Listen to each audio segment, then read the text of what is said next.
แต่หึงยังได้บ่ได้เห็นนี่เนาะฮอดบ่เดือนหนึงสิเดือนหนึงยังได้นี่หมูเหรอคือว่ามีหมูนอนต้องเขาน้ำกันก็เนาะ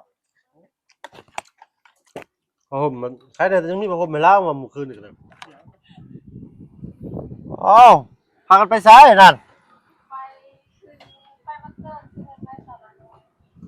ไปอันขึ้นเรือนใหม่น้องล่ะน้อยบ่ว่าเขามาจอดในพี่ก็ล่ะรถจ้ะสบายดีล่ะสบายดีมันแดดอะไรนี่เอาเข้านี่ก็ได้อะอย่างนั้นบ่มากับผู้ได้ใช่พอดีแล้วมากินข้าวนำกันกินเต็มเลย กินข้าวอยู่พูด กินข้าวกันน้องละน้อยป่ะจ้ะ แม่น ทางขึ้นมาแล้วพากันทอดไข่อยู่ใช่โดยแต่หึงยังได้บ่ได้เห็นนี่เนาะฮอดบ่เดือนหนึงสิเดือนหนึงยังได้นี่นะเอาก่อน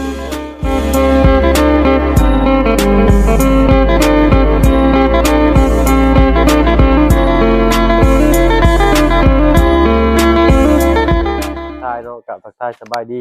ผู้ใหญ่ใจดี FC เบิร์ดทุกท่านอีกเช่นเคยกำลังว่าพากันสิทอดไข่กับน้องนิวทางบ่าวยาวเพิ่นแกงหน่อไม้เลยพี่วันแต่เอามาไม่อันนั้นแล้วมันกินข้าวนำกันก่อนก็ได้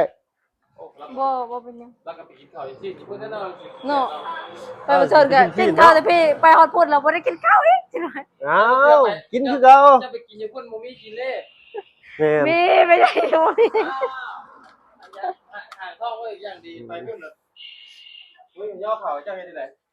ให้ไปสิลอกดิเบิดมือครับเออโอ้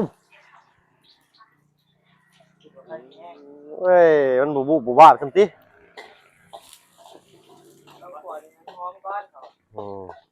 มาโลนะทอดไข่ทอดจะทอดบ่ได้ทอดใส่ไฟหัวแห้งมาแล้วทางนั้นก็ได้บ่าวบุญบัดป่าฮักออกมาแต่ผู้ขอตอแคนรถให้น้องอันนี้เพิ่นนี่แหละเอาพี่หน่อยเนาะ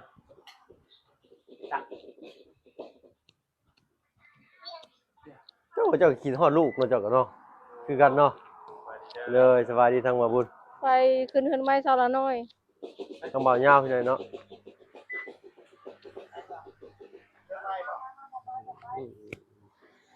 มาแล้วบ่ตุย่างปานนี้สิบ่มาอยู่ติเอามากินข้าวนำกันมาแล้วนี่สวัสดีจ้ะมันก็หาจัดสถานที่นิดหน่อยก่อนน้องตรงนี้เพิ่นยังคั่วไข่อยู่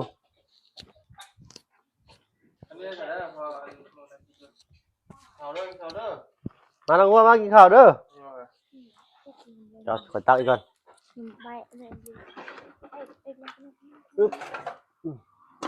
โอ้ดูบ่าวยาวแกงหน่อไม้ลองฝีมือแกงหน่อไม้เราครั้งแรกเลยนี่เข้มบ่ตุเข้มถูกใจไตถูกตัดเด้อเจ้าเนี่ยกินเข้มมาแล้วมันยังมีเหือมีแห้งผู้สาวบ้านเฮาเว้า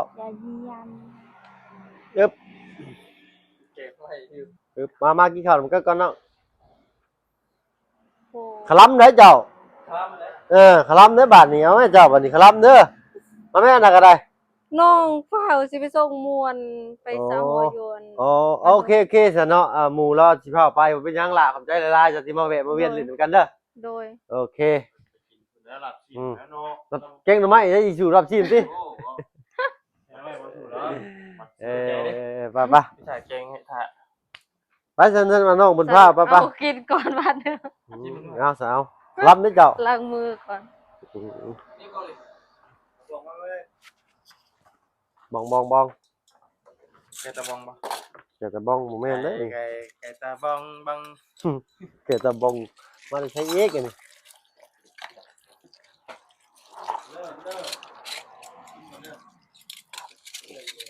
กินมึงอยู่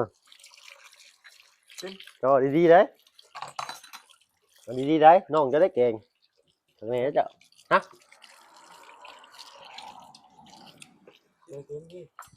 rồi game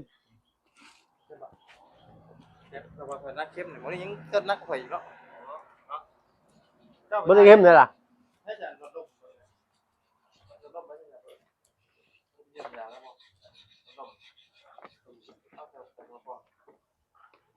มันเก่งไข่ มันเก่งไข่ เมาเก่งตั้มเลย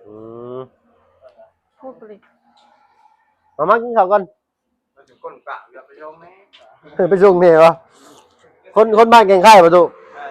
โอ้เพื่อนเสร็จแล้ว ก็อยากนั่งเพื่อน ยืนเอาก็ได้แหละนี่หรอกน้ำนุ่นกินข้าว สบายดีเด้อยังเนาะยังบอกบอกกันเลยกินอะไรกินนี่เคยกัน กินเนี่ยกินหลายคนจังแซ่บ แม่กินกี่ดีเขากินเดียวเขาอะเอาเยอะเอา มาเด้อกินข้าวปลาลูก เอาไม่ได้มาเนาะใครซื้อยังจักลืม กินข้าวไหมขอรับnữa chào nó ให้เนี่ย con niu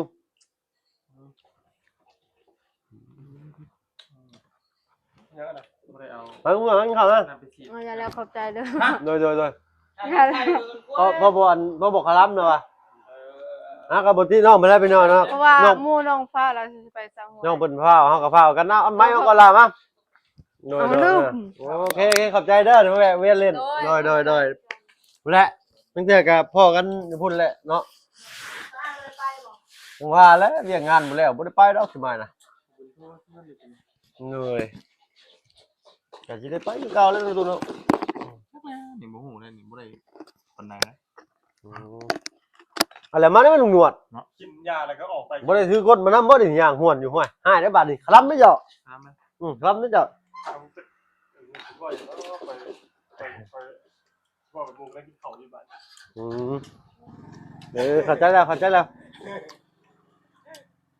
ม่ใช่เป็นปืนกูเป็นท่อนี่ ไปใส่กระไปใส่ไป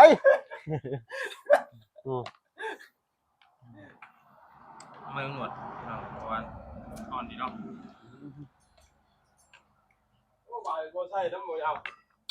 ใบผมว่าว่ากับใบที่ทุกคนเนาะครับไป เนาะมันเป็นพูดตรงนั้น ว่าไปชื่อไปมา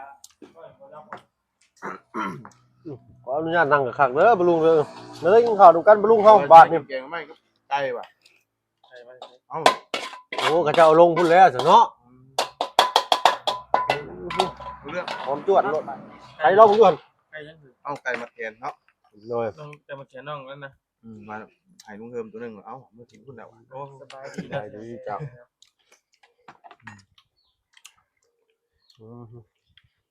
ปลาเน่าแกงหรือไม่ ทอดไข่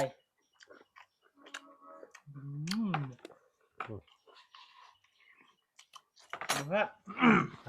ใช่ป่ะ แซ่บป่ะ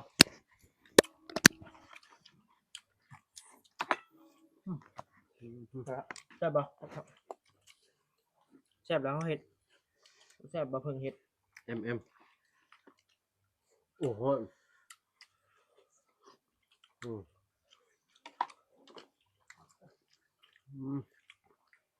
ทีนั้นห่อนเนาะ นี่มันโหดหน่อยอยู่ตักสุดท้องวะ ต่อห่อนดิ โหด ไม่หนึ่งคำครับหนวดบ่ เขาเจ็บป่ะ ลุงนวด เสร็จน้ำลายป่ะเขามาให้มึงพวกเหมือนกันเนาะ ทำคือ บ่นะมันบ่เป็นหยัง ไม่เป็นยังทำข้าวเย็นทำคือว่าเป็นเขา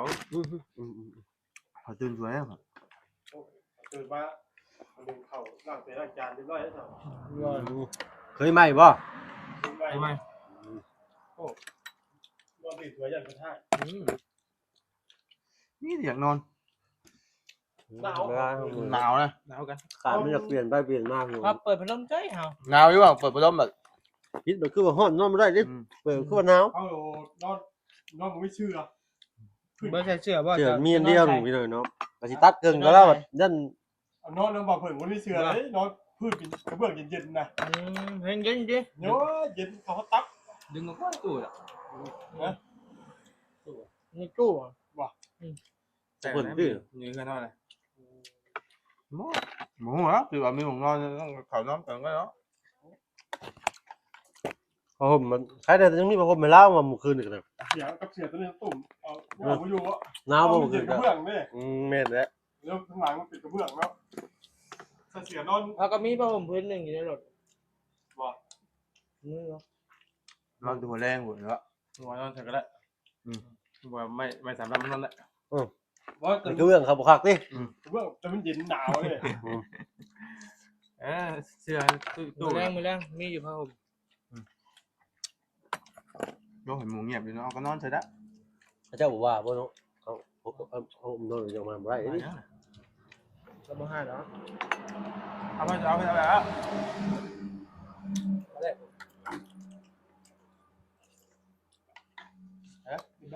นอนด้วย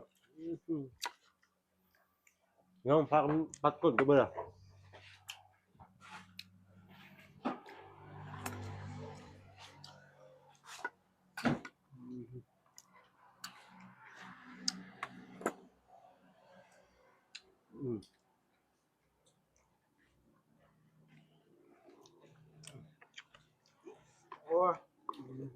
เป็นน้องนิวก็ขึ้นมาจักเก่งทำไม มันไปกินอยู่ มันเป็นเก่งทำไมก็ กินตอนหนึ่ง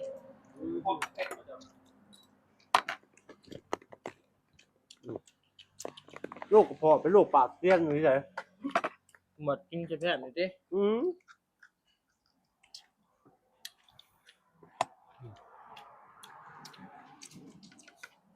เราบุญสารวัตรนี่คือว่าให้ห้องต้องแตกอยู่วะ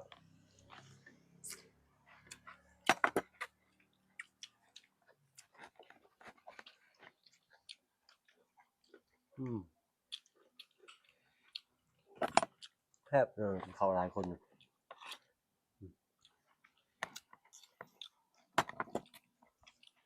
ใส่กระแทบบัน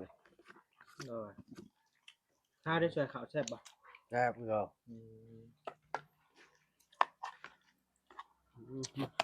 แทบบ่บุญมันป่ะใช่ไหม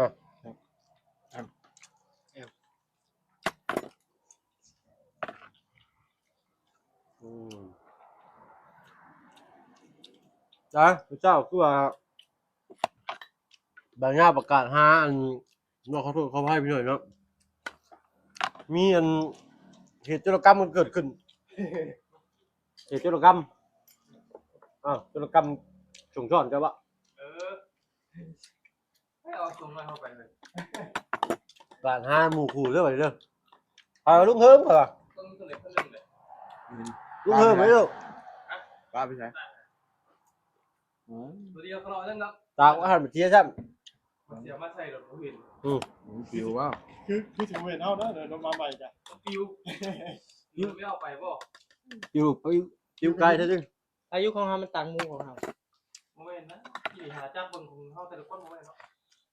เดี๋ยวอยู่นี่มันจับก่อนเหรอ เจ้ากูเบิ่ง ไม่รู้เนาะ เบิดยังไงยังทันได้ซักอยู่จ้ะ ง่อยไปหมุนเปลี่ยนก็เฮ้ยพี่น้องเนาะเก่งในบ่าวเงาเสียบ่มีไผหรอกลุงเฮิมไป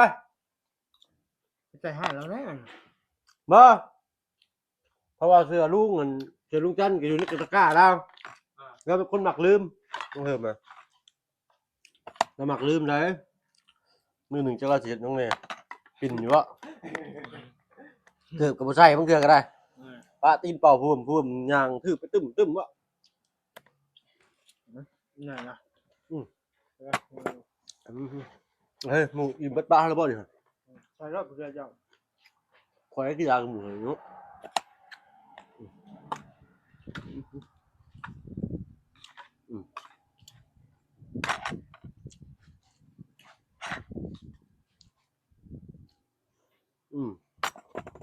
ครับหมูให้จะไปเช็ดล้อไปเลย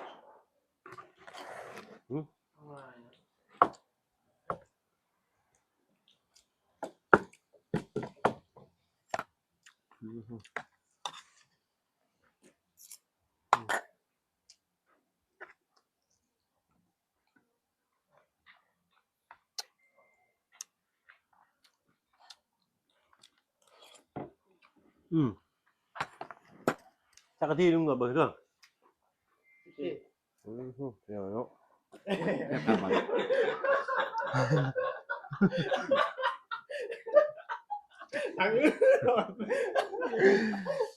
แบบที่ว่ากินกันนี่นะ เขากิน นแล้วกินแล้วกันอันนั้น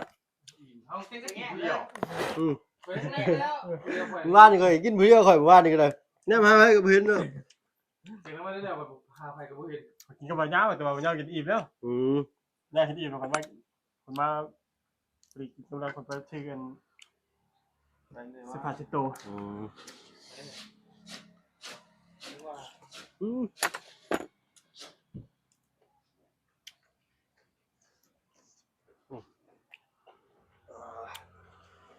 ไปลงหนวดแล้วก็สวดเป็นเบิดนี่ อ้วนแล้ว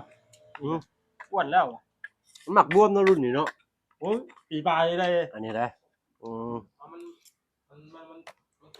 ขายมันเท่าไหร่ บ่ มันวัดบุญแล้วก็ มันปีกล้วยได้ บวมขึ้นดิ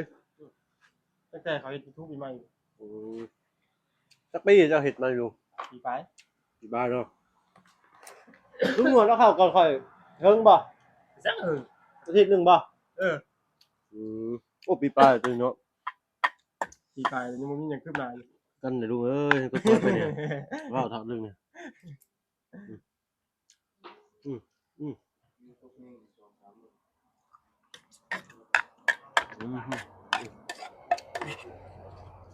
3 มื้อเอามาเอาอีก3-4 เดือนเลย แซ่บเนาะกินร้ายอยู่บ่อ้วนนะ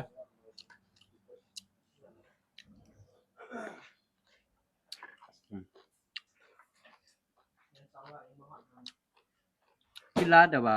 บ่ได้กินบ่อยอะมื้อละเทื่อ2 เทื่อนี่นะเอายากคำใหญ่เนาะ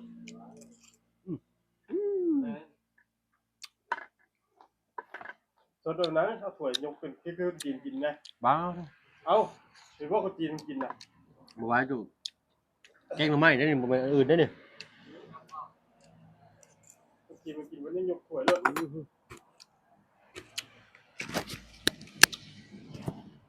ยากครับ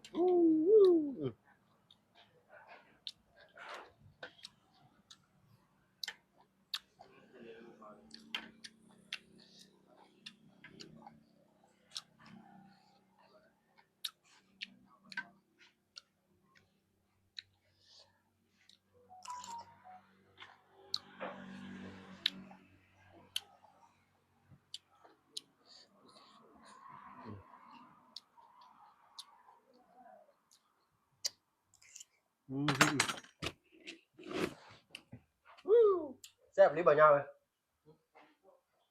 ก็พูดแล้วว่าอะไรเ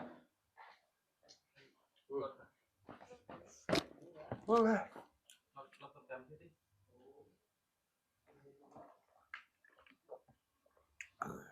เอาเนี่ยแต่เบาไล่เพิ่นยังบ่ตื่นแต่ไข่เพิ่นเลยเนาะกระบะกระเบาะแล้วอยู่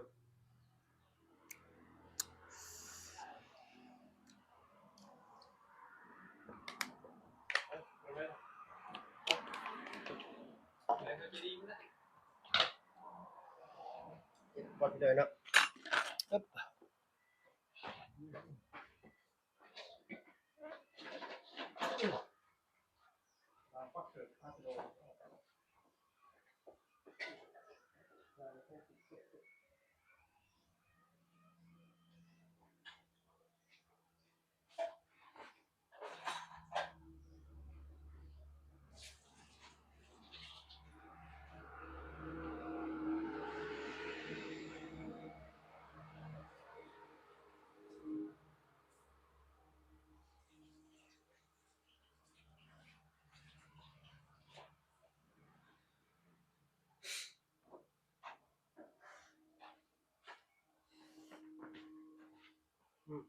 อิ่มแล้วบาดนี่โอ้ย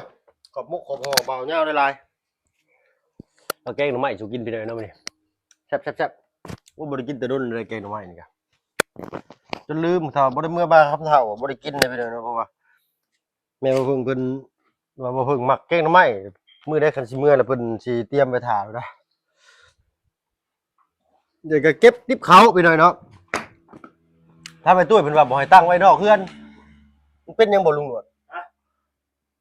เรื่องคลัมบ่ยัดไม้แมวบ่ เป็นอย่างอันไหน ติ๊บเข่านี่แหละติ๊บเข่าที่เขาใช้อยู่นี่ทางไปตุ้ยเพิ่นว่าบ่ต้องไว้อยู่นอกเฮือนเด้อเพิ่นว่าเนาะก่อนสิขึ้นมานั่นเพราะว่าเพิ่นเบิ่งคลิปเอาตลอดเด้ว่า โอ้ลูกหลานเฮ็ดได้อยู่สินะตามภาษาผู้เฒ่าเลยเพิ่นเห็นเฮาอันป้าติ๊บเขาไว้นอกเพิ่นก็เลยว่าให้เอาเขาไว้ในเด้อลูกเอ้ยล่ะ แล้วคนเจ็บคนเจ็บท้องไง แม่นน่ะเนาะตูเนาะเดี๋ยวคนใส่เครื่องใส่ของติ๊บเข้า แต่อย่าเบื่อ คนระวังนี่ เอาไว้ในเด้อไปซะพี่น้อยเนาะทางเฮาก็สิขอตัวลำลาก่อนบัดนี้พากันลุยเวียกลุยงานก่อนกินข้าวกินน้ำแล้วก็ได้พบกันพุ่นแหละพี่น้อยเนาะอยู่ดีมีแฮงเบิดสุขุทุกคนสำหรับคลิปนี้ไปแล้วสบายดีจ้า